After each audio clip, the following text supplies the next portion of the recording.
Hello everyone. Today's story takes place in South Africa, a mysterious land at the southernmost tip of the African continent. South Africa, a name that evokes images of vast savannas, long beaches under the sun, majestic mountains, and vibrant modern cities. This is the continent's second-largest economy, with its main industries being mining, manufacturing, agriculture, and services. The country is a multicultural tapestry with about 60 million people, but the relationships between the races are far from simple. The proportion of white people is steadily decreasing each year, now only making up 7.8% of the total population. South Africa is also unique with its three capitals: Pretoria as the administrative capital, Cape Town as the legislative capital, and Bloemfontein as the judicial capital. But now, let's move away from the bustling urban areas to Stellenbosch, an ancient city nestled at the foot of Stellenbosch Mountain, 40 kilometers east of Cape Town. Here, with long sunny summers and significant day-night temperature differences, it has become an ideal place to grow grapes and produce wine, giving South Africa its fame. However, in this tranquil place, a horrific story unfolded, a story that will make you jump, feel outraged, and possibly haunt you for a long time. And you're watching True Crime in the World, where we together explore the most mysterious cases, the most thrilling stories you might have never heard. As usual, before we delve into this mysterious incident, don't hesitate to leave a like, subscribe to the channel, and turn on notifications to support us. Thank you very much. And here, on our screen, is the image of a young girl. Her name is Hannah. Born and raised in beautiful Cape Town, Hannah was fortunate enough to grow up in an upper-class family, with a father who was a judge and a mother who was a lawyer. But Hannah was not just any privileged girl. From a young age, she was known for being smart, diligent in her studies, and having many passions. Music and drama were two fields that Hannah particularly loved. She played the piano beautifully, and her acting was natural and captivating. However, what was most admirable about Hannah was not her talents, but her kind heart. Even at a young age, Hannah knew how to care for those around her, especially those in difficult circumstances. On her 16th birthday, while her peers were eagerly waiting for lavish parties, Hannah made a surprising decision. She turned down the birthday party her parents had meticulously prepared, instead asking to use the party budget to help impoverished children. You might wonder what a 16-year-old could do. But Hannah proved that even at a young age, one can do meaningful things. She used that money to buy food and essential items, personally delivering them to less fortunate children. As time passed, Hannah grew up. In 2015, this kind-hearted girl excelled in getting into the prestigious Stellenbosch University, where she pursued humanities. The university, located in Stellenbosch, 40 kilometers from her beloved hometown of Cape Town, is one of South Africa's top and oldest public research universities. Hannah moved into the Irene Women's Dormitory near the university, starting a new chapter in her life. Concerned about her daughter's commute, Hannah's parents planned to buy her a car. But once again, Hannah surprised everyone with her maturity and altruism. She gently declined this big gift, believing the money could be used for more meaningful purposes. Instead of accepting a new car, Hannah decided to use her grandmother's 30-year-old Volkswagen City Golf, which was blue, old, but still functional. And Hannah's university life wasn't just about books and lectures. She dedicated time to charity work, especially animal protection. Her kindness and open nature helped her make many friends, including a special young man named Cheslin. Cheslin, 22, was also a student at Stellenbosch University, studying theology. He was an energetic guy, loved sports, and was particularly passionate about skateboarding. His skateboard was always by his side. Though they studied different majors, Hannah and Cheslin quickly found a soulmate connection. They could talk for hours about everything from daily trivialities to big dreams and ambitions. Their friendship grew closer, But fate had a cruel challenge in store for these two young friends. On a May evening in 2017, the lives of Hannah and Cheslin took a completely different turn. On May 26, 2017, a Friday night. At Stellenbosch University, students had just finished a stressful week. Hannah, then 21, and in her second year, decided with her close friends to go to a bar near the university to enjoy the weekend atmosphere. Stellenbosch at night is always lively and bustling, especially on weekends. The bar that night was packed with people, the music was lively, the lights sparkled, and the air was filled with laughter and joy. Hannah and her friends found a comfortable corner, sipping their cold drinks, chatting away about everything under the sun. In that lively atmosphere, Hannah unexpectedly spotted Cheslin sitting with another group of friends. They quickly joined up, and the conversation flowed endlessly. That night, they played dominoes, a game very popular among South African students. But every party must come to an end. It was 3 a.m., and Hannah felt it was time to head back. She said goodbye to her friends, saying she would return to her dormitory first. Just as Hannah was about to leave, Cheslin also expressed his desire to go home. Initially, he planned to skateboard as usual, but seeing Hannah, he suddenly felt worried. It was late, the streets were quiet, and it was not safe for a girl to walk alone. Without hesitation, Cheslin offered to escort Hannah back. Even though they weren't officially a couple, perhaps each felt a special affection for the other. Hannah's place was not far, just 1.3 kilometers from the bar. They walked and talked, their laughter breaking the silence of the night. When they arrived, Cheslin was about to say goodbye, but Hannah was not at ease. She knew the area wasn't safe, with robberies occurring like daily bread. Thinking of Cheslin having to skateboard alone, Hannah was concerned. Hannah had a car, so she offered to drive Cheslin home. Cheslin lived at the Lavender Apartments, 2.2 kilometers away. Cheslin intended to refuse, not wanting to trouble Hannah, but faced with her sincerity and determination, he nodded in agreement. He carefully placed his skateboard in the back seat and sat in the passenger seat. At 3:23 a.m., Hannah's car pulled into the parking lot of the Lavender Apartments. Surveillance cameras recorded the car slowly stopping next to a white car, slightly out of view. Inside the car, Hannah and Cheslin were still engrossed in conversation. They seemed to have 1,000 stories to share. At 3:29 a.m., 4 figures passed by the surveillance screen. 4 men, moving stealthily, eyes darting suspiciously. They walked past Hannah's car and then faded into the darkness. These men were not law-abiding citizens. They were criminals, living off theft and robbery. That night, they were stalking, looking for prey. At 3:32 a.m., 2 of the 4 returned. This time, they weren't sneaking. They went straight to Hannah's blue Golf. Inside the car, Hannah and Cheslin were still immersed in their conversation. The car door was unlocked, the windows slightly ajar. They were completely unaware of the danger lurking right outside. As Cheslin was about to get out of the car, suddenly someone appeared by the driver's side, pointing a screwdriver at Hannah. Cheslin realized something was wrong, but immediately after, another person opened the passenger door and pointed a knife at Cheslin, threatening and ordering him to move to the back seat. The criminals quickly took control of the car. The one with the screwdriver pushed Hannah into the middle of the front seat, with Whitboy and Parsons on either side. The other 2 jumped into the back, pinning Cheslin in the middle.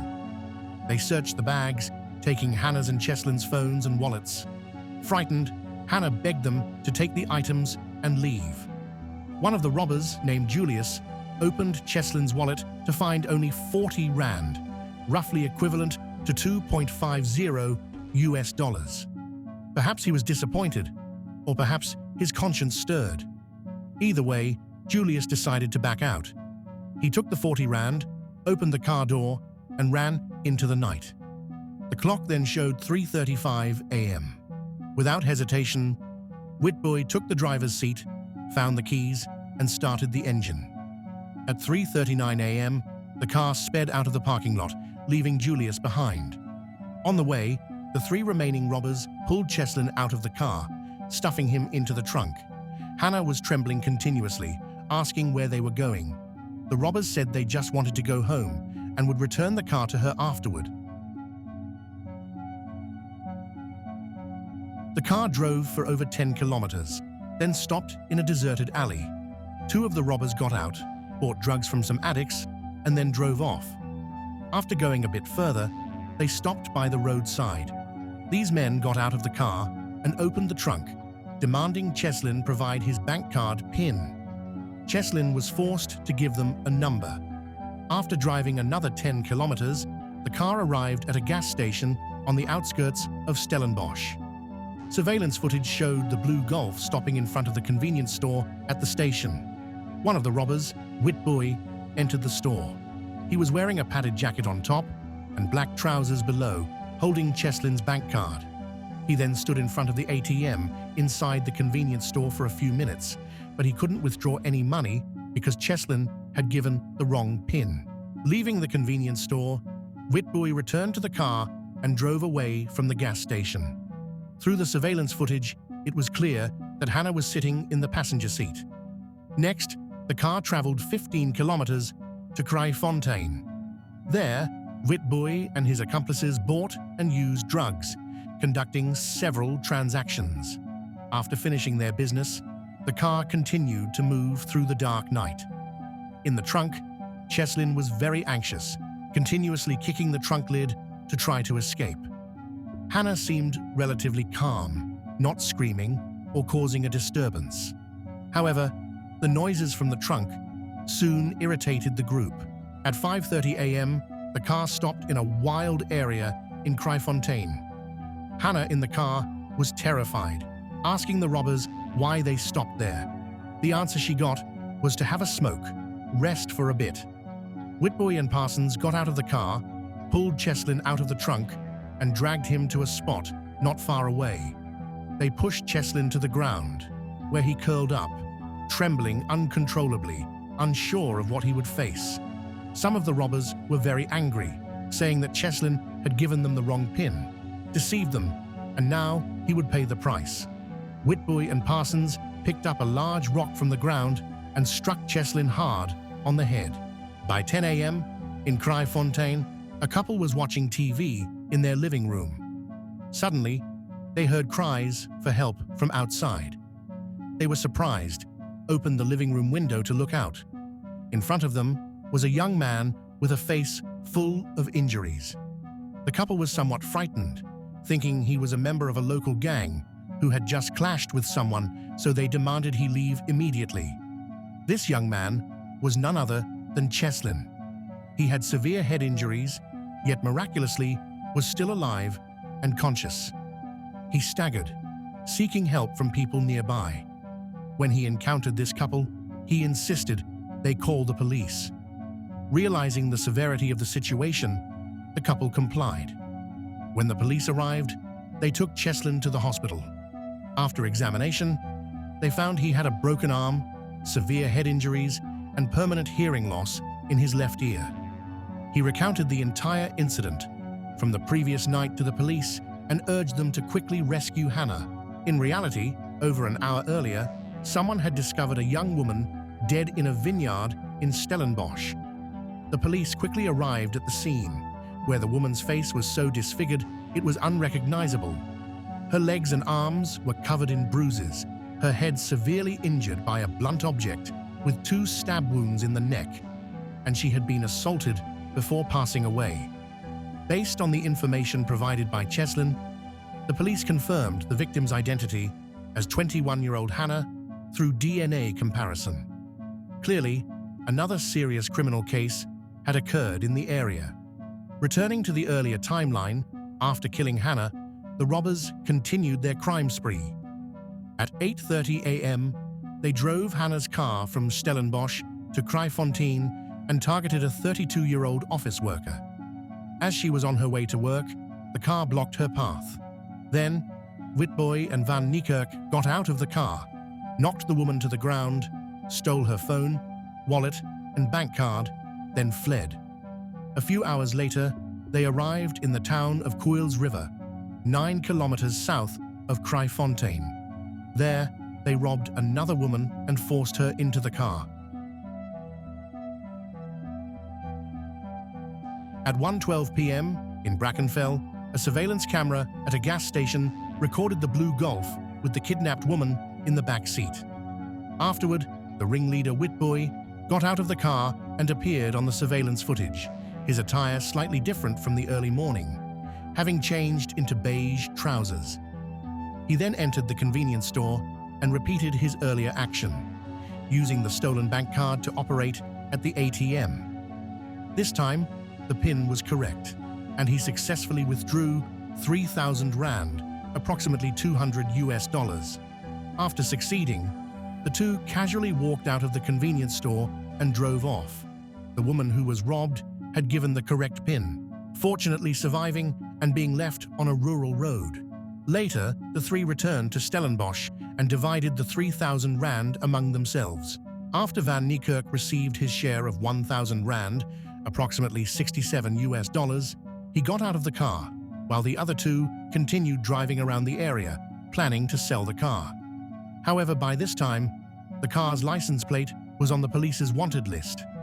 Around 1:30 p.m., an undercover officer named Siko, patrolling near the wine production area close to Stellenbosch, spotted Hannah's blue Golf with two people inside. To avoid alerting them, the undercover officer called for backup and followed them alone. Not long after, another police car arrived. When the Golf realized it was being followed, it started to flee frantically. The chase lasted for half an hour, with the Golf being cornered near the gate of a farm. The two men in the car abandoned it and ran into the farm. Surveillance cameras at the farm gate captured this scene. The person wearing a green shirt and black trousers was the undercover officer. The two desperately tried to escape, one even jumping into a river, but all was in vain. In the end, the police caught both of them. After being arrested, Witbooi and Parsons cheerfully gave up the names of their two accomplices. By the end of that day, Van Niekerk and Julius were also apprehended by the police. From the time Hannah and Cheslin were kidnapped at the apartment to the arrest of all four suspects, it was just over 10 hours. However, during that time, they had robbed 4 people, killed one, and nearly ended Cheslin's life. When interrogated by the police, they admitted to car theft and kidnapping, but denied the murder and assault charges. They shifted all responsibility to the other 3, claiming everyone was guilty except themselves. According to their statements that night, Witbooi was going through withdrawal but had no money, so he turned to his friends, Parsons and Van Niekerk. They discussed and decided to go out to make money. They began roaming the streets. On the way, they met their friend Julius, who also joined them. When the 4 approached the Lavender Apartments, they saw a blue Golf with the lights still on inside. They deliberately passed the car to observe and confirm there was only 1 man and 1 woman inside. Then, they began a series of criminal acts. At 5:30 a.m. the next morning, after dumping Cheslin from the car, the 3 turned their attention to Hannah. To try to survive, Hannah attempted to negotiate with them, saying she would not resist if they agreed to let her go, no matter what they did to her. Hannah, with her kind heart, clearly overestimated the moral boundaries of these men. They continued driving. At 6:10 a.m., the first rays of dawn hit the ground, but Hannah's fear did not subside. She began asking about Cheslin's condition. They told Hannah they had knocked him unconscious and tied him to a tree, and he would be fine when he woke up. Later, the car stopped at an unused paintball field where the 3 men took turns assaulting Hannah, then stuffed her into the trunk. They had no intention of sparing her, instead driving to a vineyard in Stellenbosch, 19 kilometers from the paintball field. When the trunk was opened, Hannah was very frightened, but to survive and avoid angering them, she didn't resist much. As she thought she was about to be released, one of them pulled out a sharp screwdriver and thrust it into Hannah's neck. Then, they found a 38-kilogram rock, lifted it together, and with all their might, slammed it onto Hannah's head. Notably, during the investigation, the police discovered a potential fifth suspect possibly involved, referred to as Kafaki, which could be a nickname or alias. This person was believed to have participated in the crime at some point. All four suspects mentioned Kafaki during interrogation, but their statements about his involvement in specific crimes were inconsistent, suggesting they either couldn't or didn't want to reveal his true identity. Ultimately, the police couldn't find this fifth suspect. It's not ruled out that they invented this character to confuse the police investigation, aiming to lessen their own punishment. 1 year after the incident, the trial took place at the High Court of South Africa, Western Cape Division, in Cape Town. The four suspects were charged with murder and other offenses. This case caused significant public outrage, with countless people following its development. In court, the prosecution presented a large amount of evidence, including footage from the parking lot, gas station, convenience store, and the 38-kilogram rock used in the crime. During the trial, the four defendants showed no remorse, not only chatting and joking with those around them, but also showing affection to their girlfriends in court as if they didn't care about anything. However, one of the suspects, Van Niekerk, had secretly written a letter to Hannah's parents asking for forgiveness, but his remorse did not seem to be evident in court. After an extended trial process, the presiding judge concluded that none of the four defendants showed genuine remorse for their crimes, which heightened public anger. After some time, the High Court of South Africa, Western Cape Division, issued its verdict on this case. Defendant Julius was convicted of robbery and kidnapping, sentenced to 22 years in prison. Defendants Witbooi, Parsons, and Van Niekerk were convicted of murder and other charges, receiving life imprisonment, the highest penalty in South Africa. When the judge finished reading the sentence, those present in the courtroom couldn't contain their emotions. They clapped and cheered enthusiastically. However, the defendants seemed to have anticipated the outcome, showing no concern. Facing the media cameras, they even smiled and gave thumbs up to the reporters. Parsons even made faces at the audience, an act of blatant disrespect for the law. However, the reason they dared to act this way is because they knew South Africa does not have the death penalty.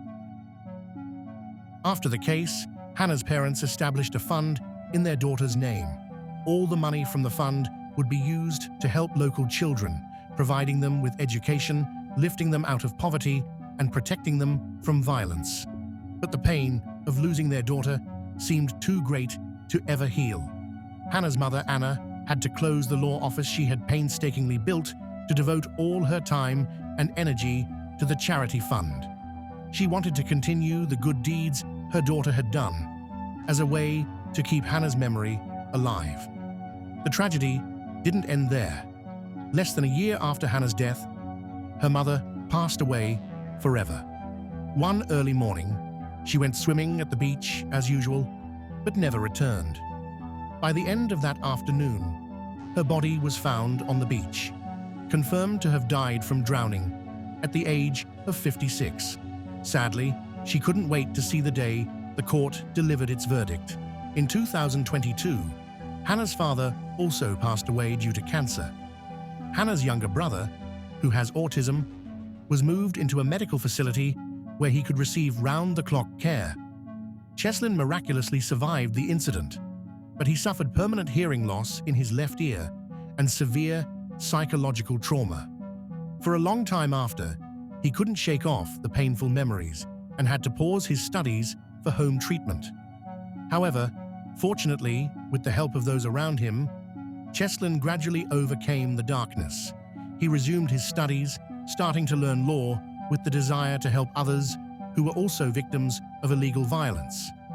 Currently, he has become a husband, a father, and leads a positive, optimistic life. And so, today's case has concluded. What do you think about what happened to the kind-hearted Hannah and her family? About all the crimes committed by the four criminals? Leave your thoughts in the comments to discuss. And before you go, Don't forget to like, subscribe to the channel, and turn on notifications to keep following the next videos on true crime in the world.